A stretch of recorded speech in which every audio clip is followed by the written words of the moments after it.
Just like what you were mentioning earlier, either steamed broccoli, or sometimes I'll have a piece of salmon, or I might bake a yam or a Mm-hmm. sweet potato. Occasionally I might have some brown rice or something like that. Mm-hmm. So most of the time, desserts aren't a problem with raw foods. I mean, you can They're make so many fantastic. amazing desserts with raw foods. I know. I Well, think I that think most people have the biggest challenge most people have with raw foods, I don't think, are breakfast or lunch or snacks and desserts. I think the dinner. biggest issue is dinner. And that's I because agree. that's the social time of the day where you want something hearty, you want comfort food, you've got to feed the whole family. And so I think that's where a lot of people experience a challenge.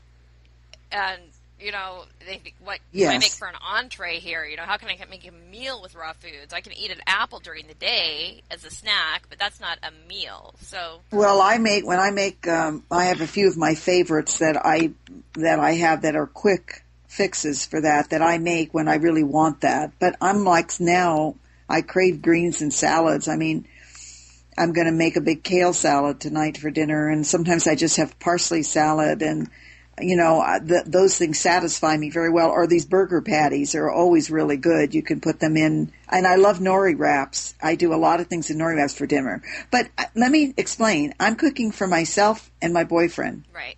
And not so much, he doesn't cook at all. So I make him really simple vegetarian food. There's no meat in the house. We don't fix any meat here at all. I don't cook meat for him at all.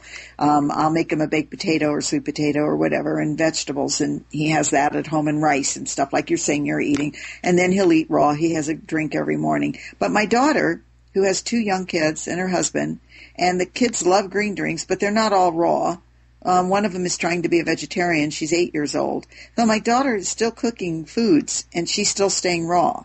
And the way she does it is she's very, very organized. She'll dehydrate, just like me. She doesn't use the dehydrator as much, but I do love it. I make kale chips, and I just love my dehydrator. I just feel like I want all the hydration I can get, and I don't want to mess all the time and wait. But there are some foods I fix, and I just warm them, like a stuffed portobello mushroom with arugula basil pesto, and that doesn't take very long. Or I make a raw lasagna with the zucchini noodles, and sometimes I dehydrate some vegetables in a water broth with herbs, and it's almost like a steamed vegetable, but it's not being overcooked. So people could say that's cooked, but I keep it at 105 degrees, and I know that I'm not cooking the nutrients out of it. Right. I think that the temperature, that's the first thing that a lot of people miss is, Yeah. especially in cold weather, a lot of people who don't know that much about raw foods find that, they don't want to just have a cold salad, but you can gently warm things and still have them be raw.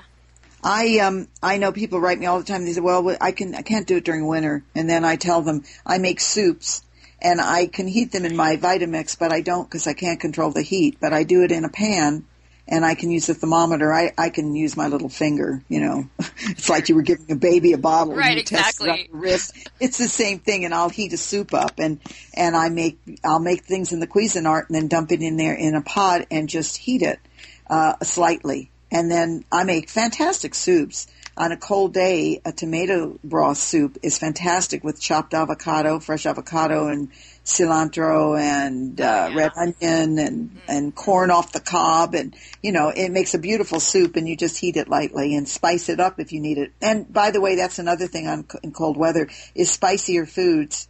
Right.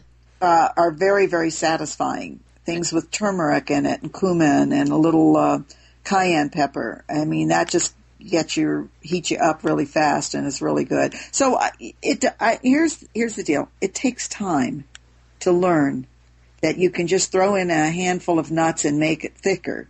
It takes time to learn what works when you're first, and if you're not a person who cooked from scratch to begin with, then you are more limited. If you're a person who was always a pretty quick cook, then going raw is more difficult, and you're going to have a really strong reason to do it. Either you want to drop off a bunch of weight, or you want to change your health, or you're just feeling lousy and you really need to do something for yourself. But other than that, I think if you were not a cook to begin with, cooking from scratch is not going to be your favorite thing. It's not going to be any different with regular food or raw food. Well, on our So, fan page on the 80% Raw fan page on Facebook, uh-huh.